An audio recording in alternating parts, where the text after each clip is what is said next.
పూర్తి వివరాలకు చదవండి రేపటి అక్షర శిల్పం దినపత్రికలో.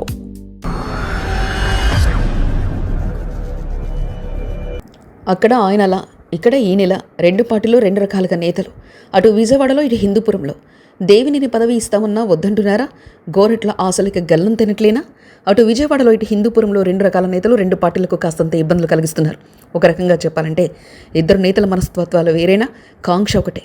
అయితే అటు విజయవాడలో దేవినేని ఉమా ఒక రకంగా టీడీపీని ఇబ్బంది పెడుతుంటే, ఇటు హిందూపురంలో గోరట్ల మాధవ్ ఒక రకంగా వైసీపీని ఇబ్బంది పెడుతున్నారు. ఇద్దరు ఆ రెండు రాజకీయ పార్టీలకు ప్రాంతీయంగా చాలా చికాకు పెడుతున్నారని తెలుస్తుంది. ఒకరు పదవి ఇవ్వొద్దు అని అలకబున్నారు, ఇంకొకరు పదవి ఇవ్వకపోతే ఏం చేయాలనే దానిపైన అలకబున్నారు. అది రెండు పార్టీలు ఇద్దరు నేతల పరిస్థితి. మొదట్లో గోరట్ల మాధవ్ విషయం. మాజీ పార్లమెంట్ సభ్యుడు గోరట్ల మాధవ్కు ఈసారి కూడా వైసీపీలో టికెట్ దొరకడం కష్టమేనట. ఆయన అనేక రకాలుగా ప్రయత్నాలు చేస్తున్నప్పటికీ పార్టీ అధికారంలోకి వస్తే రాజ్యసభ లేదా ఎమ్మెల్సీ వంటి నామినేటెడ్ పోస్ట్ ఇస్తారేమో కానీ ప్రత్యక్ష ఎన్నికల్లో పోటీ చేసే అవకాశం మాత్రం ఇక దొరకదన్నది పార్టీ వర్గాల నుంచి అందుతున్న సమాచారం. ఆయన వరుసగా అనేక వివాదాలతో కూరుకున్నందున, పార్టీకి ఇబ్బందికరంగా మారినందున ఆయనకి ఇక్కడ అసెంబ్లీ, పార్లమెంట్ టికెట్లు ఇచ్చే అవకాశం లేదని తెలిసింది.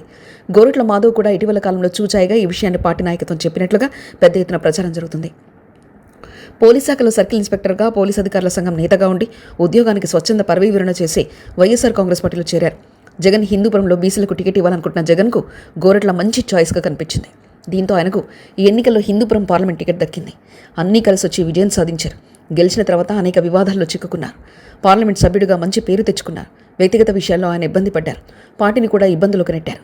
సామాజిక కోటాలో తనకు సీటు దక్కుతుందని ఇన్నాళ్ళు భావించిన గోరట్ల మాధవ్కు మాత్రం ఇక ఆశ నెరవేరట్లేదని అనుకోవాలి.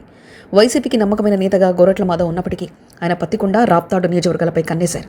కానీ అక్కడ అప్పటికే వైసీపీకి చెందిన బలమైన నేతలున్న కారణంగా వచ్చే ఎన్నికల్లోనూ ఎక్కడా గోరట్ల మాధవ్కు సీటు దక్కే అవకాశం లేవు. తమ నియోజకవర్గాల్లో వేలిపడుతున్నారంటూ అక్కడ నేతలు గోరట్ల మాధవ్పై వైసీపీ నాయకత్వానికి ఫిర్యాదు చేసినట్లు తెలిసింది.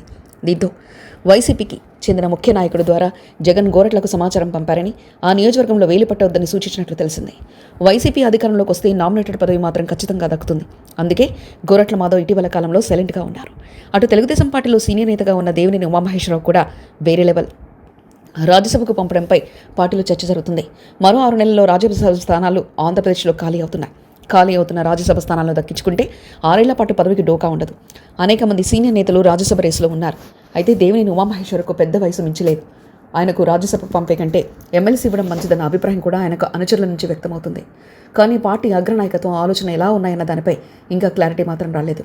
రాజ్యసభ స్థానానికి వెళ్లారంటే ఇక ప్రత్యక్ష రాజకీయాలతో పాటు రాష్ట్ర రాజకీయాలకు కూడా దూరమైనట్లే భావించాల్సి ఉంటుంది.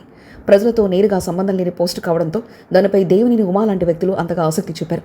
దేవినేని ఉమామహేశ్వరరావు రాజకీయమంతా టీడీపీలోనే కొనసాగుతుంది. 4 సార్లు ఎమ్మెల్యేగా ఎన్నికయ్యారు.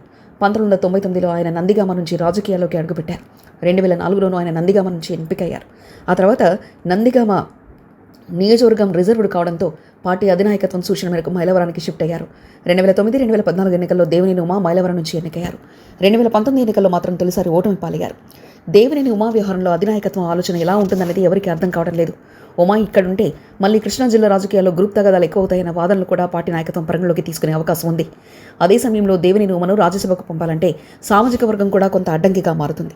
ఈ నేపథ్యంలో దేవినేని ఉమకు ఎమ్మెల్సీ పదవి ఇచ్చి ఇక్కడే కొనసాగిస్తారా, లేక వచ్చే ఎన్నికల్లో నందిగామ జనరల్ నియోజకవర్గం అయితే అక్కడి నుంచి పోటీ చేయవచ్చని సర్ది చెప్తారా అనేది ఇంకా తేలలేదు.